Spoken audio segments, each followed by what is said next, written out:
Saudara, program Catatan Dr. Lukas hadir bagi Anda untuk bisa belajar bagaimana hidup sehat. Terlepas dari seberapa baik dan sehat kebiasaan hidup, dalam kondisi yang prima pun kita bisa mengalami penderitaan, baik fisik, mental, atau keduanya dalam waktu bersamaan. Alkitab banyak membahas tentang kesehatan, salah satunya adalah Catatan Dr. Lukas dalam Perjanjian Baru. Dan melaluinya Anda akan menerima banyak hal tentang Yesus Kristus, penyembuh ajaib yang menyembuhkan manusia dari penyakit fisik maupun rohani. Dia bahkan mengalahkan maut, mengorbankan nyawanya untuk menebus dosa, supaya manusia bisa hidup kekal bersamanya.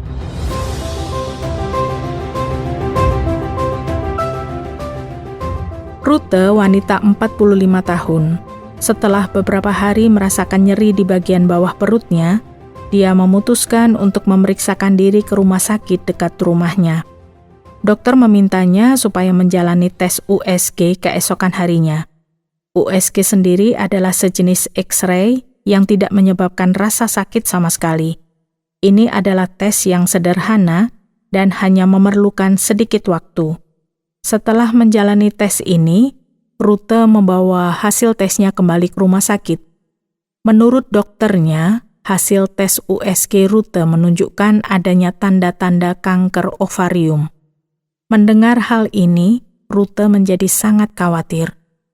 Dokter itu kemudian menyarankan supaya Rute menjalani prosedur pemeriksaan untuk memastikan apakah benar dia terkena kanker ovarium. Mereka kemudian menjadwalkan pemeriksaan seminggu kemudian. Rute dan suaminya punya banyak pertanyaan tentang kanker ovarium. Sampai akhirnya mereka memutuskan untuk menjadwalkan pertemuan dengan dokter itu sebelum pemeriksaan dilakukan.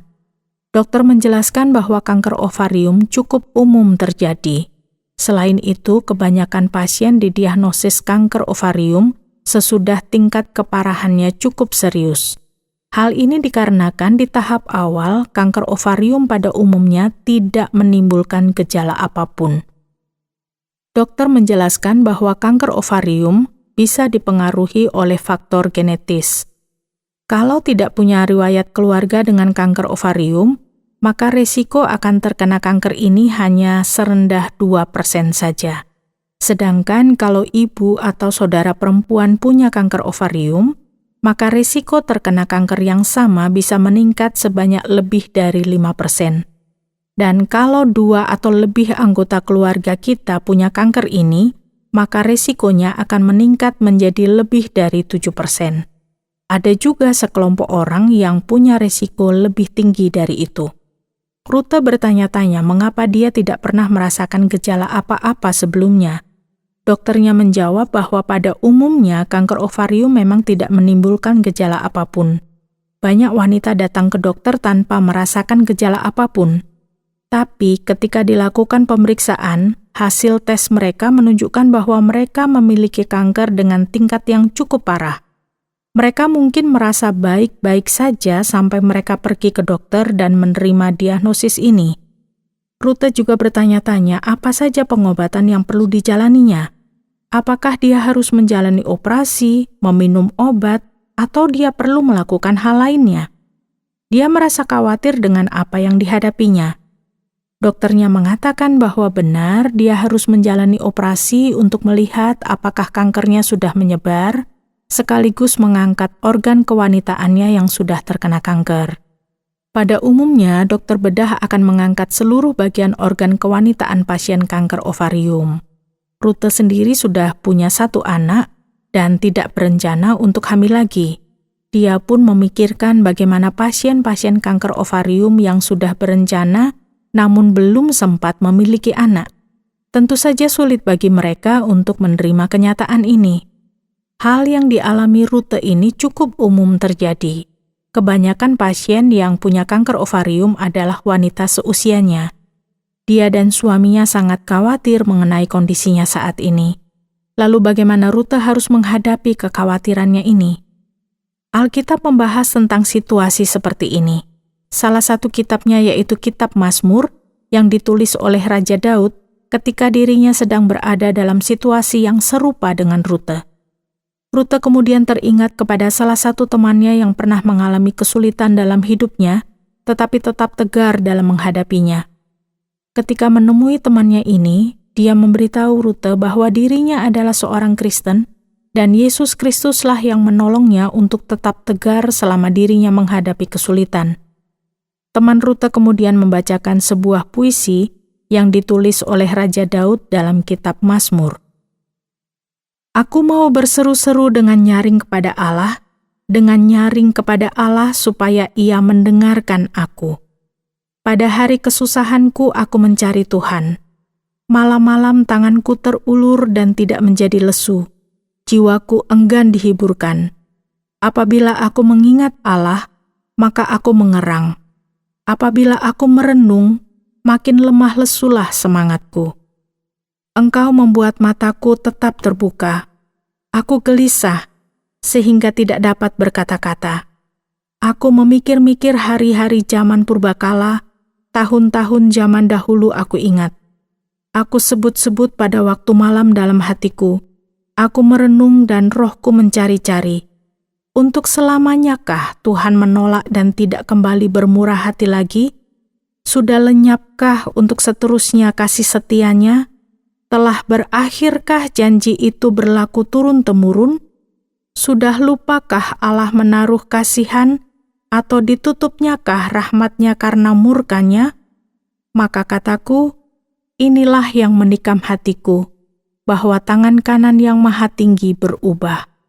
Aku hendak mengingat perbuatan-perbuatan Tuhan. Ya, aku hendak mengingat keajaiban-keajaiban-Mu dari zaman purbakala. Aku hendak menyebut-nyebut segala pekerjaan-Mu dan merenungkan perbuatan-perbuatan-Mu. Ya Allah, jalan-Mu adalah kudus. Allah manakah yang begitu besar seperti Allah kami? Engkaulah Allah yang melakukan keajaiban. Engkau telah menyatakan kuasa-Mu di antara bangsa-bangsa. Meskipun terkadang Raja Daud berpikir bahwa Allah sudah meninggalkan dirinya di tengah kesukaran yang dialami, dia kemudian menyadari bahwa Allah selalu ada bersamanya. Ketika kita merasa bahwa semua orang sudah meninggalkan kita dan tidak ada apapun yang bisa kita lakukan, tapi sama seperti Raja Daud, kita diingatkan bahwa Allah tidak pernah meninggalkan kita. Dia sanggup membuat mujizat dan melakukan apa yang kita anggap mustahil. Ketika kita mengingat kebesaran Allah, Sang Pencipta dan Penyelamat dunia ini, Allah yang mampu menyembuhkan yang sakit, memberi makan yang lapar, dan memberikan pakaian bagi yang miskin, bagaimana kita bisa meragukan kemampuannya untuk menolong kita pada masa-masa kesulitan kita? Pertanyaan yang penting adalah, bagaimana cara kita bisa mengenal Allah ini? Pertanyaan yang sama juga muncul dalam pikiran Rute.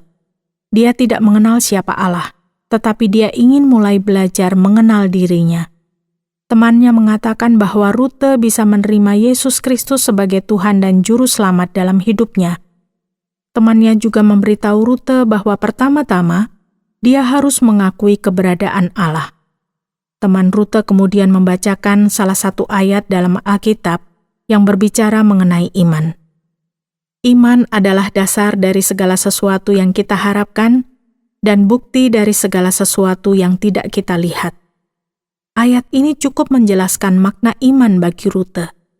Temannya kembali menunjukkan sebuah ayat dari kitab yang sama, bunyinya, "Tetapi tanpa iman tidak mungkin orang berkenan kepada Allah, sebab barang siapa berpaling kepada Allah, ia harus percaya bahwa Allah ada, dan bahwa Allah memberi upah kepada orang yang sungguh-sungguh mencari Dia."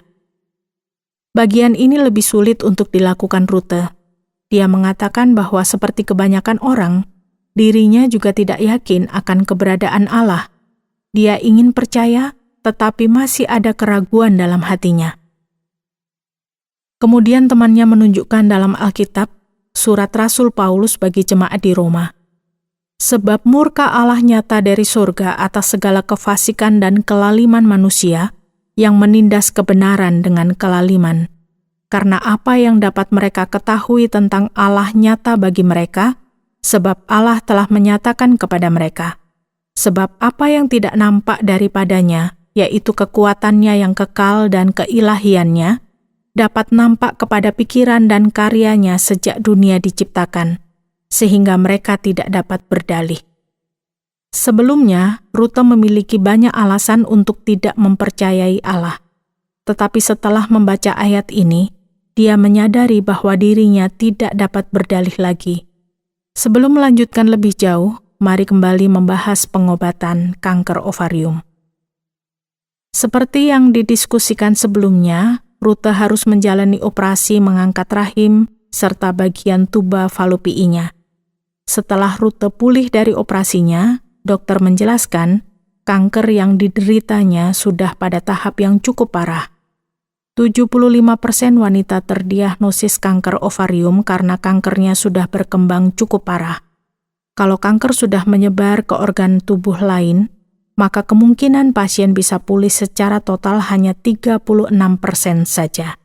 Sedangkan kalau belum terjadi penyebaran, kemungkinan pasien bisa pulih adalah sebanyak 89%.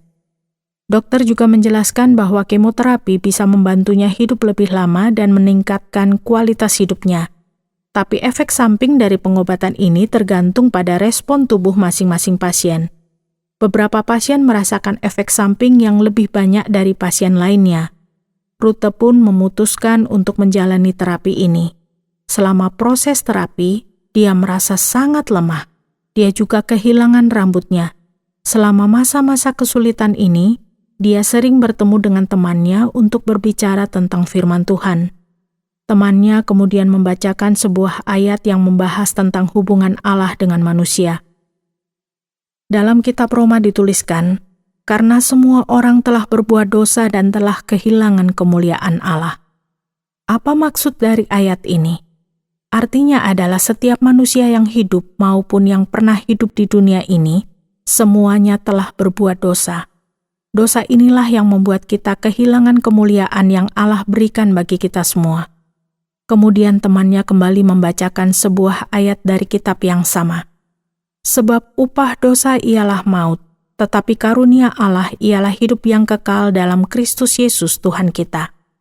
Rute masih bingung bagaimana caranya supaya dirinya bisa menerima Yesus Kristus sebagai Tuhan dan Juru Selamat dalam kehidupannya. Temannya kemudian memberitahunya melalui ayat yang ada di dalam Alkitab. Sebab jika kamu mengaku dengan mulutmu bahwa Yesus adalah Tuhan, dan percaya dalam hatimu bahwa Allah telah membangkitkan Dia dari antara orang mati, maka kamu akan diselamatkan. Karena dengan hati orang percaya dan dibenarkan, dan dengan mulut orang mengaku dan diselamatkan. Sungguh janji yang luar biasa.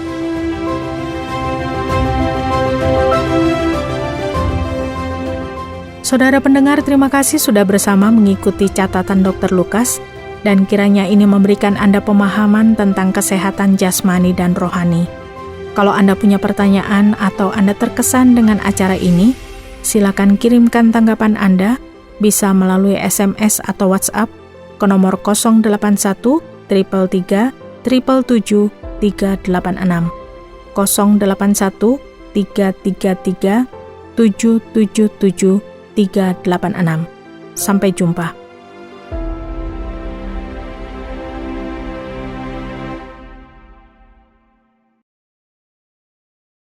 Terima kasih Anda sudah mengikuti program kami. Jika Anda diberkati, jangan lupa like, komen, dan share supaya Anda tidak ketinggalan setiap program terbaru kami.